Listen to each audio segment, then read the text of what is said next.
In this video, I read and react to an Askreddit post titled, Non-American People, What's a Thing That You Don't Understand About America? Why tax is not included in the price tag. The reason for this is that apparently taxes vary not only state by state, but also county by county and city by city. So it is just easier to show the pre-tax price and all the taxes added at the point of sale. Why is it that one is Kansas, but the other one is not Arkansas? America, explain. What do you mean it's Arkansas? Because we used to speak French Creole in that region.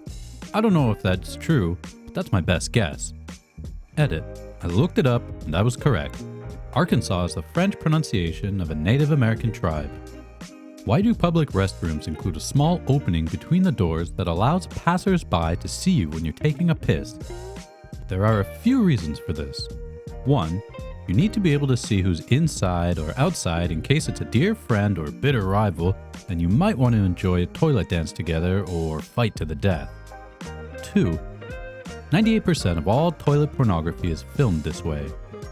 3. These passages allow for ventilation. 4.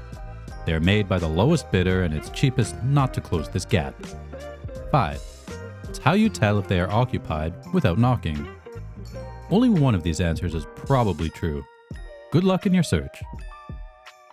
Edit. So this blew up. Thanks, Reddit. For clarity, this is a joke post. I was literally sitting on the toilet when I came across this post and I thought I would say something funny. Some people have posted that this was nonsense, and I'm pretty sure they didn't get the joke. Still, others have posted realistic answers. To the OP, I apologize if this response has confused you further. Read the comments and they definitely have the correct answer. It's probably that you can install them even in the worst uneven floors. Now we've got a beautiful poem on the matter.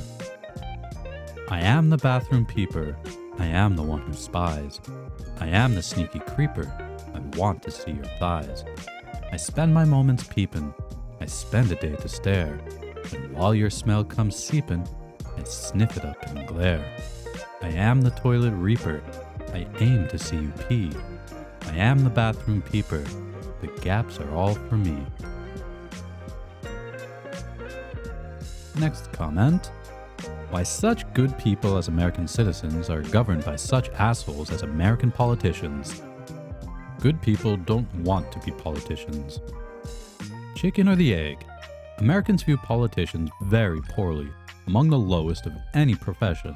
So the most talented people choose other professions that are viewed more positively, leaving the rest to take the poorly viewed jobs. On top of this, our society just generally values money-making and practical professions more than more abstract ones like art, politics, etc. This is taught from the day one is introduced to society and undoubtedly has an effect on what the best and brightest choose to do. And as Douglas Adams once said, anyone capable of getting himself elected president should on no account be allowed to do the job. This next comment is a fantastic and positive anecdote about a non-American coming to America and finding happiness. I spent a semester in the Midwest in high school, which honestly changed my life. Back at home, I was weird and too much, and I always felt the need to be defensive because the culture in my home country was very critical of anything that was creative or questioned the status quo. But as soon as I got to my new high school in the US, I started making friends left and right. I felt relaxed, I could be myself, and my out-of-the-box qualities were the ones my teammates loved and appreciated about me. I joined a sport. It was the first time I ever felt content with myself and happy with my life, since back at home I was bullied and emotionally, sometimes physically abused by my own family and classmates. I was like, oh, happiness is possible for me. I had to go back home for another year and a half, and armed with the new self-confidence, I didn't suffer as much anymore, but I returned to the US to finish high school and have been here ever since. I always say that my Midwestern city feels more like home to me than my old country ever did. People are very kind and non-judgmental. You can go to the grocery store in pajamas and nobody bats an eye. You can wear any outfit you feel like wearing, and you can have whichever interest. People are supportive. Americans will only hate you if you're rude and inconsiderate to others, or don't hold doors open for the people behind you. There's not as much, if any, visual sexual harassment, and I don't constantly fear for my safety as much as I used to in my home country. I don't know how other countries are, but I sure do love American people. Edit. Oh wow, I'm overwhelmed by all the kindness and awards. Thank you for taking the time to read about my experience and share yours. I wish I could reply to every single one of you, but no, I read everything. I'm going to clear up some questions that came up a lot. 1. I came here from Mexico. I am not white. Both of my parents are Mexican. And when you look at me, you can tell I'm Mexican. And I have an accent too. I'm so sorry some people have experienced racism in the Midwest. It sucks and it's unfair. That being said, I haven't experienced that, at least where I live. 2. The comments are correct. I live in the Kansas City metropolitan area. I'm glad I was able to describe it so accurately. 3.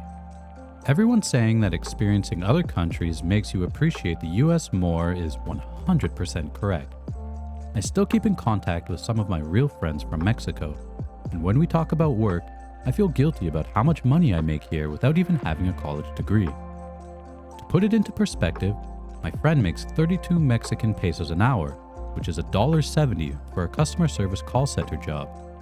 She's smarter and more educated than me, yet I make 20 times more because I can legally work in the US. It's not fair. In Mexico, it's really hard to get out of poverty if you don't go to university or you're not born rich. I was lucky to have some family who lived in the KC metro area and opened their home to me. No, the US isn't perfect and it has issues that I won't deny, but we do have a level of undeniable privilege and it would benefit everyone to be grateful for it. There are parts of the world way worse than Mexico. Millions of people worldwide are victims of slavery and sex trafficking, concentration camps, etc. It's a fucked up world, but as people who live in the US, we have the privilege to choose to be grateful for what we have. Jobs, money, food, literally anything you can think of available all the time. Shelter, creative outlets and education, freedom, a lot of public resources, nice people if you're in the Midwest and hopefully other cities too, and many more things that I could go on listing. It's simply awesome, and no existence ever is going to be without suffering. Just because some suffering happens here as well doesn't disqualify all the great things I just mentioned. Taking ourselves out of our heads and seeing a global picture really allows us to just see how lucky we are and helps us live a life full of appreciation, because it could always be much worse for you. Also, thank you so much to the people who offered to welcome me in their hometowns. I love to travel, so I'll keep y'all in mind if I'm ever close to you. You warm my heart with your kind words and hospitality. Much love to everyone on this thread. My mom is from Moscow during the Soviet era, and she's confused why there is no teacher-student hierarchy.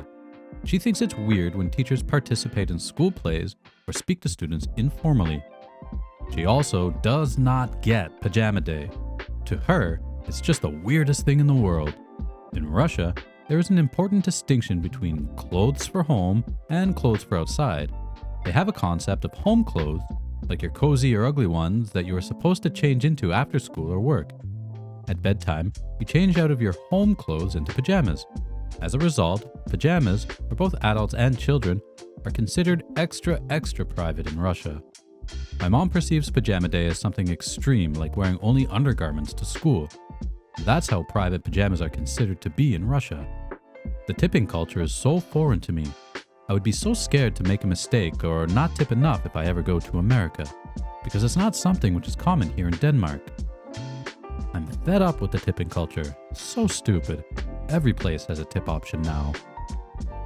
It used to be just services, hairstylists, hotel housekeepers, waitress, or delivery driver. But now there's a tip jar at every food counter, and if I order a pizza to go or buy a muffin from a bakery or whatever, the card swipey thing wants to know if I'd like to tip 15, 20, 25, or 30%. For anyone listening, just know that tipping is 100% optional. You do not have to tip, and you do not have to feel bad for it. Please let me know your thoughts on tipping culture down below. Next comment. You have to share a room with some complete rando when you go to college. This next reply has some pretty negative experiences with roommates. Rando number 1. Ran a hair perming business from our tiny room. The chemical fumes were awful. Rando number 2. Hid her boyfriend in our room while he was evading police warrant for his arrest. Rando number 3. Let her friends sleep in my bed any night I was away. Rando number 4. Threatened to kill me while I slept because she was mad I took my TV home. I'm not a fan of this system. Ended up being an RA to get a private room. It's a crapshoot. My university had us take this giant personality quiz that was mostly random questions about music, movies, and art, and they spit it through an algorithm and it matched us up perfectly. I got put with a brilliant match freshman year. I took care of him while he was pledging his frat, and when he became president, I got to go to every single event without even being Greek. 10 out of 10, would do again. Big edit, for those asking. So there's a series of social clubs in US colleges and universities. The clubs are called fraternities and sororities. They're divided by gender. But since all these social clubs use Greek letters to identify themselves, Alpha Delta Pi was the third best sorority. Delta Delta Delta, nicknamed Tridelt, was the best when I was in school, for example. It's called the Greek system. These clubs are essentially the basis of social life and structured social status for most of the hot, rich party kids at school. To get in, you have to pledge the fraternity, etc., as a freshman, which often involves extreme hazing, drinking until you puke every night, being publicly humiliated by having to wear fairy wings to class, having to carry the seniors' books, etc. For girls, it's different. A common bizarre test would involve going to a place with a huge buffet of food and being automatically eliminated if you eat any of it. American frats and sororities are often known as being extremely elitist and problematic, especially in terms of sex, but that's a totally different can of worms. Anyway, once you get in, not only do these frats or sororities offer amazing potential job opportunities due to their alumni network, the parties that frats throw are nuts. Sororities aren't allowed to throw house parties, only formal off-campus events for the sorority girls and their dates. These events are sort of like mild frat parties at a restaurant or club where you have to dress up. Again, can of worms. Like, whatever you've seen in the movies, these parties are 10 times the bacchanal, which means an absolute drunken shit show. That's sort of the whole point. For frat parties, for example, they'll spend $50,000 to hire some huge name brand DJ. The frat party house throwing the event is fully decked out and swimming in glitter and alcohol, and any girl can go. But the guys allowed to attend are limited to being in the frat and therefore on the list, which means it's almost impossible to attend if you're not either in the frat yourself or friends with the frat leaders, which again is morally sketchy, and I now understand why my dad totally forbid me to ever join one myself. Plus, there are tons of other events. Spring break in Cabo, 5-star restaurants, etc. It's quite nuts and very American. Luckily, my freshman year roommate was one of the most upstanding guys I've ever met, and he got elected as president pretty quickly and ran a completely clean house. Not creepy or awful at all. So I got the advantage of getting to go to all these luxe frat events without having to pay the $6,000 frat fee per year or spend a semester puking my guts out during hazing. And it was all because of some algorithm-driven questionnaire I took as a high school senior.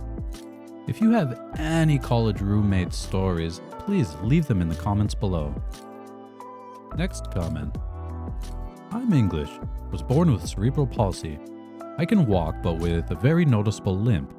I came to America to visit friends who moved here. Everyone was so friendly. Hardly anyone commented on my disability.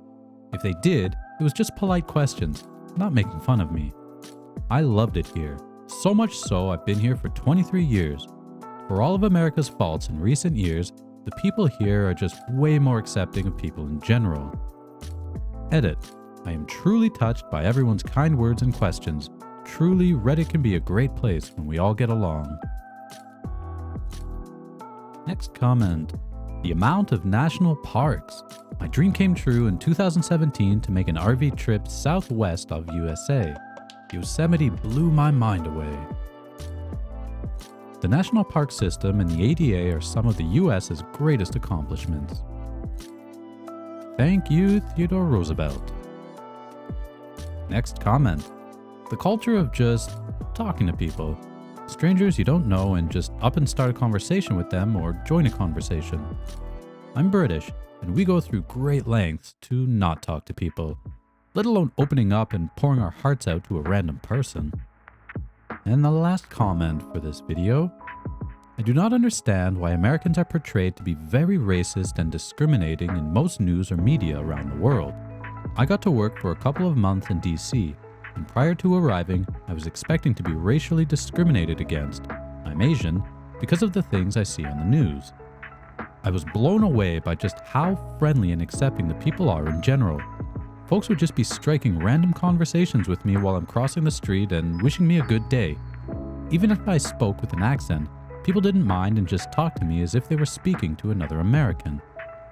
In all honesty, I felt more accepted by Americans as compared to fellow Asians when I visited Japan, Hong Kong, Korea, or Thailand. And off topic, but the original Chick-fil-A sauce is seriously delicious. I took a couple of bottles home because they were so good. The racists are a loud minority, and the media gives them a microphone. Well, that's gonna do it for this video, so if you have anything to add to any of the conversations that we've taken a look at, please leave a comment below. If you enjoy listening to Reddit posts and stories, give us a like and subscribe for more content.